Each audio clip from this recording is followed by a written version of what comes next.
So what are some of the areas where we run into problems with building female leadership? What are some of the things that are stopping it from happening?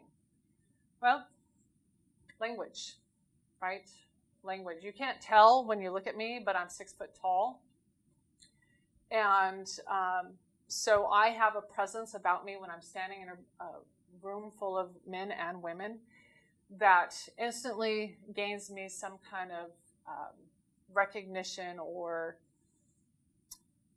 maybe some appreciation. I don't know what exactly the word is that I'm looking for at the moment, but there are a lot of women out there that are leaders that are not 6 foot tall, right? And so society believes that we need to be tall, we need to be white, we need to be men in order to be successful leaders. However, I don't agree with that. What I think is interesting is some of the language that we use that diminishes and belittles women, right? So we use words like little lady. Well, for somebody to use that on me would never work, but for somebody else who's maybe 5'2", people don't think anything about, hey, little lady. I actually had an experience that I'm going to share with you. I was sitting down, so the gentleman didn't know that I'm 6 foot tall.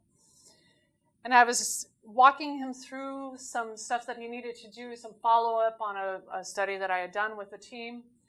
And he said, well, you need to do this, this, and this. And he says to me, little lady, don't be telling me how to do my job. I stood up. I was in 3-inch heels that day, so I was 6'3". And I looked down at him, and I said, little man, don't speak to me that way.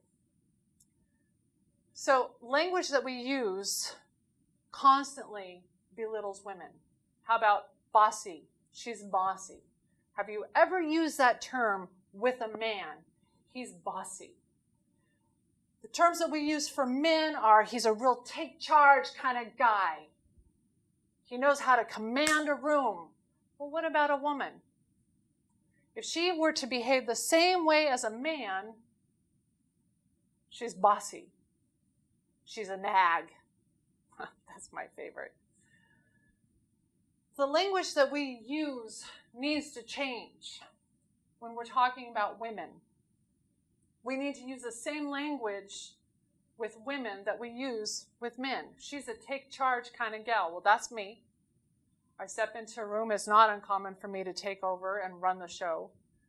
I'm often been brought in to be doing exactly that. And if I allow a little bit of conversation and cat herding, I call it my cat herding.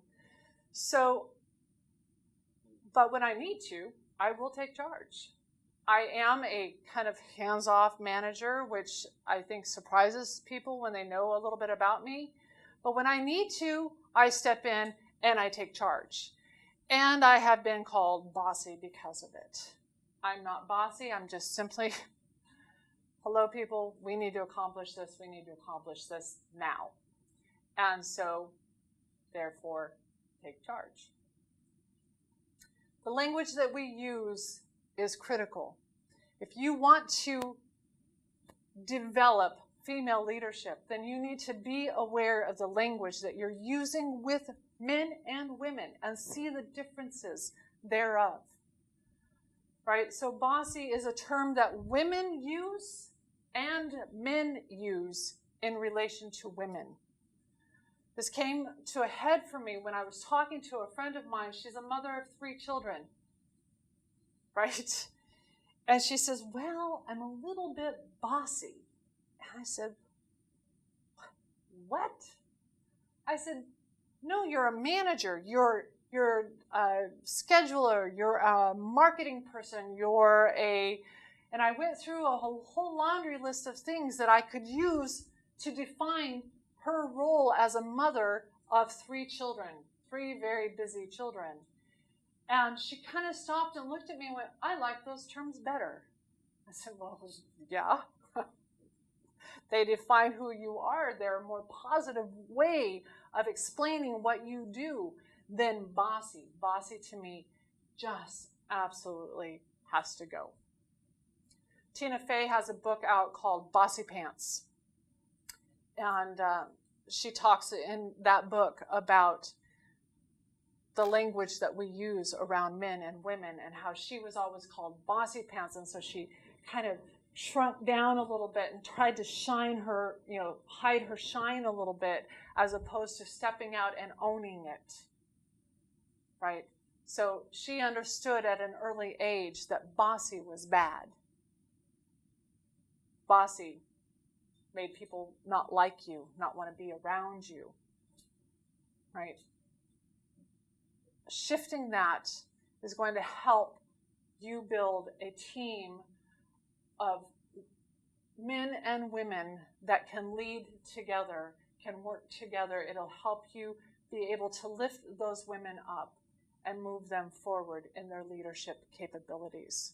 Recognizing the languages that